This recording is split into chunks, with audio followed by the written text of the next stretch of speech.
इस सेशन में हम लोग बिहार पुलिस न्यू वैकेंसी 2025 के लिए हम लोग Bihar police previous year question 2024 को हम लोग देखने वाले हैं। फ्रेंड्स, जैसे आप जानते हैं कि हम लोग ज्ञान बिंदु जीएस एकेडमी का बिहार पुलिस का जो क्वेश्चन बैंक 2025 आया हुआ है, उससे हम लोग Bihar police previous year question paper 2024 को कवर कर रहे हैं। और देखिए 18 अगस्त 2024 का बिहार पुलिस का प्रीवियस ईयर का क्वेश्चन पेपर हम लोग कवर कर रहे थे सभी नंबर 301 पर। फ्रेंड्स देखिए यहाँ से क्वेश्चन नंबर 301 स्टार्ट हो रहा है। थोड़ा सा मैं जूम कर दे रहा हूँ ताकि प्रश्न जो है आपको स्पष्ट रूप से दिखाई दे। देखिए क्वेश्चन नंबर 300 तक हमने कवर कर लिया था और आज हम लोग क्वेश्चन नंबर 301 से लेकर के 400 तक को कवर करेंगे। बड़ा ही इंपॉर्टेंट सेशन है, इसको पूरा जरूर देखिएगा। देखिए फ्रेंड्स, क्वेश्चन नंबर 301 जो है ये गणित का प्रश्न है। 8 संख्याओं का औसत 27 है। यदि प्रत्येक संख्या को 8 से गुना किया जाए तो संख्याओं के नए समुच्चय का औसत ज्ञात करिए। तो यहाँ पर देखिए आंसर दिया गया है फ्रेंड्स, आप लोग खुद सॉल्व कर लीजिएगा, क्योंकि अगर हम मैथ के प्रश्न को सॉल्व करेंगे तो सेशन काफ़ी लंबा हो जाएगा। ऑलरेडी यहाँ पर आंसर दिया गया है। चलिए क्वेश्चन नंबर 302 देखिए। बेशक ये वन लाइनर के रूप में दिया गया है, बट मैं यहाँ पर सब कुछ आपको एक्सप्लेनेशन के साथ बताते चलूँगा, इसलिए जो भी मैं आपको एक्सप्लेन करके बताऊँगा उसे आप ध्यानपूर्वक जरूर सुनिएगा। इससे क्या होगा कि एक प्रश्न के साथ साथ आपके 2 से 3 प्रश्न जो है कवर होते चलेंगे। अब यहाँ पर देखिए 302 नंबर प्रश्न है कि 26 नवंबर 1949 को कितने सदस्यों ने संविधान पर अपना हस्ताक्षर किए थे। काफ़ी इंपॉर्टेंट क्वेश्चन है फ्रेंड्स।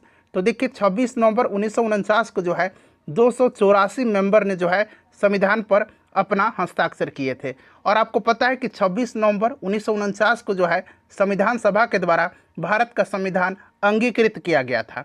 इसीलिए प्रत्येक वर्ष 26 नवंबर के दिन संविधान दिवस मनाया जाता है। तो अगर प्रश्न पूछा जाए कि संविधान दिवस कब मनाया जाता है तो आपको याद रखना है 26 नवंबर के दिन। ठीक है, चलिए उसके बाद देखिएगा अगला प्रश्न कि योजना आयोग का गठन कब हुआ था। अब देखिए ये प्रश्न कई बार रिपीट हो चुका है, आपको याद रखना है 1950 में।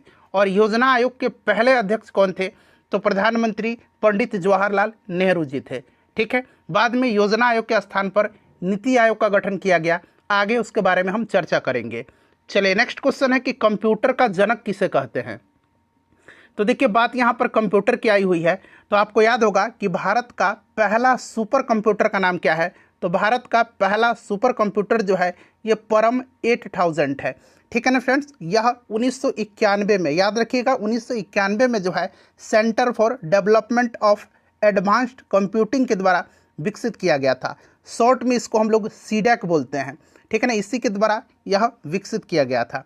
ठीक है, और देखिए फ्रेंड्स अभी रिसेंटली जो है प्रधानमंत्री नरेंद्र मोदी जी के द्वारा परम रुद्र, याद रखिएगा परम रुद्र, ये घटना जो है, ये जो करंट का मैं घटना आपको बता रहा हूँ, ये आपका सितंबर 2024 का ये घटना है। परम रुद्र सुपर कंप्यूटर का जो है अनावरण किया गया है, लॉन्च किया गया है किसके द्वारा, तो फ्रेंड्स नरेंद्र मोदी जी के द्वारा। तो ये परम रुद्र याद रखिएगा। ठीक है ना, करंट से रिलेटेड प्रश्न भी मैं आपको बताते चल रहा हूँ। तो देखिए कंप्यूटर का जनक कहा जाता है चार्ल्स बेबेज को, ये चीज़ आपको पहले से पता होगा। अच्छा देखिए चौक का रासायनिक सूत्र पूछा गया है, तो ये आपका CaCO3 होता है। ठीक है ना फ्रेंड्स। अच्छा CaO जो होता है ना, CaO, इसको हम लोग बोलते हैं अनबुझा चूना। क्या बोलते हैं, अनबुझा चूना बोलते हैं। और CaOH का होल 2 जो है इसको हम लोग बोलते हैं बुझा हुआ चूना। तो ये भी प्रश्न आप याद रखिएगा, बुझा हुआ चूना किसको बोला जाता है, तो CaOH का होल 2, और अनबुझा चूना बोला जाता है CaO को। ठीक है, चलिए उसके बाद देखिएगा कि MRI का फुल फॉर्म क्या होता है। तो देखिए इसका फुल फॉर्म होता है मैग्नेटिक रेजोनेंस इमेजिंग। क्या होता है MRI का full form, magnetic resonance imaging. देखिए फ्रेंड्स थोड़ा सा जो है निजी काम है, इसीलिए थोड़ा सा वीडियो में आपको विलम्ब हो रहा होगा, बट देखिए 1 जून से मैं आपके लिए डेली बहुत ही महत्वपूर्ण प्रश्नों के साथ 100 जो प्रश्न है आपके पूरा फुल सेट में आपको उपलब्ध करवाऊंगा, Bihar police full length practice set 2025। और इस सीरीज़ को आप मिस मत करिएगा, क्योंकि सारे इंपॉर्टेंट क्वेश्चन मैं आपको प्रैक्टिस सेट के रूप में कंप्लीट करवा दूंगा। ठीक है, चलिए देखिएगा कि कृषि किस सूची के अंतर्गत आता है। तो फ्रेंड्स देखिए ये आता है राज्य सूची के अंतर्गत। आपको याद होगा कि जो 7वीं अनुसूची है ना, उसमें संघ और राज्यों के बीच शक्तियों का बंटवारा किया गया है, और उसमें संघ सूची, राज्य सूची और समवर्ती सूची का उल्लेख किया गया है। तो याद रखिएगा कृषि किस सूची के अंतर्गत आता है, तो फ्रेंड्स ये राज्य सूची के अंतर्गत। क्लियर। अच्छा ये देखिए इंग्लिश का प्रश्न है, आप इसको पढ़ सकते हैं। ठीक है ना, तो यहाँ पर देखिएगा identify the segment that contains an error, मतलब एरर कहाँ है, did not hardly know anyone in the city. अब यहाँ पर डिड नॉट हार्डली नो, यहाँ पर दिया गया डिड नॉट और हार्डली दोनों नकारात्मक अर्थ होते हैं, तो यहाँ पर जो है एरर आपका दिया गया है, ठीक है ना। चलिए, गतिज ऊर्जा का फॉर्मूला पूछा गया है, तो ये हाफ mv² होता है, आपको भी पता है हाफ mv², ठीक है।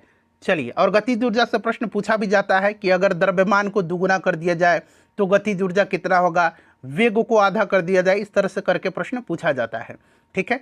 चलिए, उसके बाद देखिएगा Bihar police previous year question 2024 हम लोग डिस्कस कर रहे हैं, ठीक है ना फ्रेंड्स।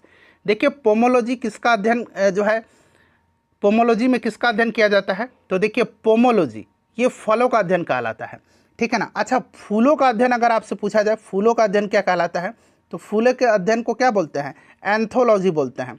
क्या बोलते हैं, एंथोलॉजी बोलते हैं, बड़ा इंपॉर्टेंट है, याद रखिएगा। फूलों का अध्ययन एंथोलॉजी कहलाता है और फलों का अध्ययन पोमोलॉजी कहलाता है। अच्छा, पक्षियों का अध्ययन क्या कहलाता है, ये भी प्रश्न बिहार पुलिस में पूछा गया है। पक्षियों का अध्ययन जो है ये क्या कहलाता है, तो फ्रेंड्स ये कहलाता है ऑर्निथोलॉजी। क्या कहलाता है, ऑर्निथोलॉजी, ऑर्निथोलॉजी कहलाता है, ऑर्निथोलॉजी, ठीक है ना, पक्षियों का अध्ययन। चलिए, उसके बाद देखिए निम्नलिखित में से कौन हाइड्रोजन समूह का है, तो हाइड्रोजन समूह का देखिए ऑप्शन में फ्लोरीन दिया गया होगा, फ्लोरीन, क्लोरीन, ब्रोमीन, आयोडीन, ये सब हाइड्रोजन ग्रुप के हैं, ठीक है ना। अच्छा, देखिए Mg किस तत्व का रासायनिक संकेत है, तो ये मैग्नीशियम का है और इसका एटॉमिक नंबर कितना होता है, 12 होता है, ये भी आप साथ साथ ध्यान रखेंगे। चलिए फ्रेंड्स, उसके बाद देखिएगा अगला प्रश्न क्या पूछा गया है कि साम्यवादी समाजवादी के समय जापान की राजधानी कहाँ थी। तो देखिए फ्रेंड्स, साम्यवादी समाजवादी के समय जापान की राजधानी क्वेटो थी, ठीक है ना। अच्छा, साम्यवादी जो व्यवस्था था इसका प्रथम प्रयोग कहाँ पर किया गया था, तो रूस में किया गया था, ये भी आप साथ साथ ध्यान रखिएगा, ठीक है ना। अच्छा, अगला प्रश्न देखिएगा कि बिहार सरकार ने स्कूल में बच्चों की वृद्धि हेतु और पोषण आहार के लिए कौन सी योजना चलाई है। तो फ्रेंड्स, ये योजना कौन सी है, तो ये योजना है मिड डे मील योजना, ठीक है ना। मिड डे मील स्कीम है ये, और इसकी शुरुआत कब हुई थी, तो 1995 में हुई थी, यह भी आप साथ साथ ध्यान रखिएगा। यह एक केंद्र प्रायोजित योजना है जिसका उद्देश्य सरकारी और सरकारी सहायता प्राप्त स्कूलों में बच्चों को मुफ्त पका हुआ भोजन उपलब्ध कराना है। क्लियर। चलिए, मिड डे मील की शुरुआत 1995 में हुई थी। अच्छा, देखिए प्रस्तावना की भाषा किस देश से ग्रहण किया गया है। अब देखिए एक प्रश्न पूछा जाता है कि प्रस्तावना कहाँ से लिया गया है, तो प्रस्तावना यूएसए के संविधान से लिया गया है। बट अगर प्रस्तावना की भाषा पूछेगा तो फ्रेंड्स ये ऑस्ट्रेलिया से लिया गया है। दोनों को मिक्स मत कीजिएगा, प्रस्तावना लिया गया है यूएसए से और प्रस्तावना की जो भाषा है ये ऑस्ट्रेलिया से लिया गया है, ठीक है ना। ये जो प्रस्तावना है प्रियम्बल बोलते हैं इसको अंग्रेजी में। प्रस्तावना को संविधान की कुंजी कहा जाता है, ठीक है ना। संविधान की कुंजी किसको कहा जाता है, तो याद रखिएगा प्रस्तावना को। चलिए, उसके बाद देखिएगा कि 42वां संविधान संशोधन कब हुआ था। काफ़ी फेमस है, 42वां संविधान संशोधन 1976 में हुआ था और इसको मिनी संविधान भी बोला जाता है, मिनी कॉन्स्टिट्यूशन बोला जाता है, लघु संविधान बोला जाता है इसको, ठीक है ना, याद रखिएगा। और देखिए इसी के द्वारा जो है 42वां संविधान संशोधन के द्वारा समाजवादी, धर्मनिरपेक्ष और अखंडता शब्द जोड़े गए थे, ठीक है, याद रहेगा आपको। देखिए वाच्य के प्रयोग में सबसे ज़्यादा किसका प्रयोग हो जाता है, तो ये कर्तृवाच्य का प्रयोग किया जाता है, ठीक है ना। आपने वाच्य पढ़ा होगा, ठीक है, अंग्रेजी में इसको वॉइस बोलते हैं, एक्टिव पैसिव।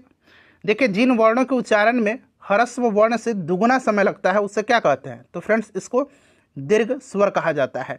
वह मेरा विद्यालय है, वाक्य में वह कौन सा सर्वनाम है, तो वह निजवाचक सर्वनाम है, वह मेरा विद्यालय है, ठीक है ना, तो वह निजवाचक, यहाँ निज का बोध हो रहा है। देखिए 1989 में पंचायती राज के संबंध में किस समिति का गठन हुआ था। देखिए जो पंचायती राज से संबंधित समितियां हैं ना, ये प्रश्न पूछा जाता है, ठीक है ना, तो आपको इसको आपको ध्यान रखना है, ठीक है। तो देखिए फ्रेंड्स यहाँ पर ध्यान दीजिएगा, ये पीके थुंगन समिति थी 1989 में, ठीक है ना, आपको याद रखना है 1989 में जो है किसका गठन किया गया था, तो पीके थुंगन समिति का गठन किया गया था।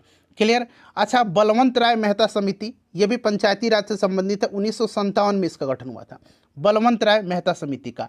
अच्छा, अशोक मेहता समिति का 1977 में, अशोक मेहता समिति का 1977 में, ठीक है ना, इसको आप याद रखिएगा। अच्छा, हनुमंत राव समिति, हनुमंत राव समिति या हनुमंथा आपको मिलेगा कहीं, हनुमंत राव समिति याद रखिएगा 1983 में। जीवी के राव समिति, एक है जीवी के राव समिति, तो जीवी के राव समिति का 1985 में, ठीक है ना, याद रहेगा।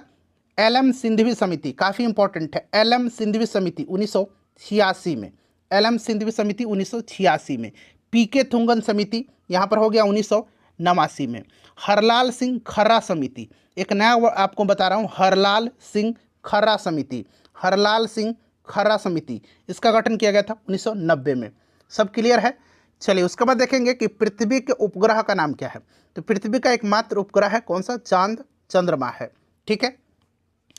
चलिए उसके बाद देख लीजिए, अगला प्रश्न है कि लोकसभा में बहुमत दल का नेता कौन होता है। तो ये प्रधानमंत्री होते हैं, ठीक है। लोकसभा अध्यक्ष का देखिए शपथ ग्रहण लेता है, लोकसभा अध्यक्ष शपथ ग्रहण लेता है। तो देखिए लोकसभा अध्यक्ष जो होता है ना, इसके बारे में जान लीजिए, ये पद की शपथ इसको नहीं दिलाई जाती, एक मेंबर के तौर पर लोकसभा का जो सदस्य होते हैं उन्हीं की तरह जो है एक सदस्य के रूप में ये शपथ लेता है। और आपको याद होगा कि कौन सा अनुच्छेद जो है लोकसभा के अध्यक्ष और उपाध्यक्ष से संबंधित है, तो ये आपको भली भांति याद होगा, अनुच्छेद 93, ठीक है ना। चलिए लोकसभा का अध्यक्ष अपना त्यागपत्र लोकसभा के उपाध्यक्ष को देता है और लोकसभा का उपाध्यक्ष अपना त्यागपत्र लोकसभा के अध्यक्ष को देता है, ठीक है। चलिए उसके बाद देखिए निम्नलिखित में से कौन सा खरीफ फसल है। तो रबी फसल, खरीफ फसल, ये सब हमको बताने की चीज़ नहीं है, स्वयं आपको पता होगा। तो यहाँ पर देखिएगा खरीफ जो है ये धान है, ठीक है ना, ऑप्शन में धान दिया होगा। और रबी जो है उधर गेहूँ देख लीजिए, सरसों देख लीजिए, ठीक है ना, ये सब खरीफ फसल है। अच्छा जायद फसल क्या है। तो जायद फसल आप देखेंगे अभी जायद का ही सीजन चल रहा है, ठीक है ना, जैसे कि खीरा, ककड़ी, तरबूज, ये सब जायद फसल है। देखिए माउंट आबू पर्वतीय नगर किस देश में है। तो माउंट आबू जो है ये कहाँ पर है, राजस्थान में है। चलिए केरल का राजधानी पूछा गया है कि कहाँ स्थित है। तो ये आपको भलीभांति याद होगा, तिरुवनंतपुरम में। राजस्थान हाईकोर्ट का खंडपीठ इकाई है तो जयपुर में। और बिहार का कहाँ पर है, पटना में है, ठीक है ना, बिहार का कहाँ पर है, पटना में है, पटना हाईकोर्ट। अच्छा वर्तमान में अपने देश में, भारतवर्ष में कितने हाईकोर्ट हैं, कितने उच्च न्यायालय हैं। तो ये टोटल 25 हैं, ये भी आप साथ साथ ध्यान रखेंगे। चलिए चिल्का झील किस राज्य में है। चिल्का झील कहाँ पर है। तो फ्रेंड्स ये उड़ीसा में है, चिल्का झील कहाँ पर है, उड़ीसा में है, ठीक है। चलिए उसके बाद देखिएगा कि पारिस्थितिकी तंत्र शब्द का प्रयोग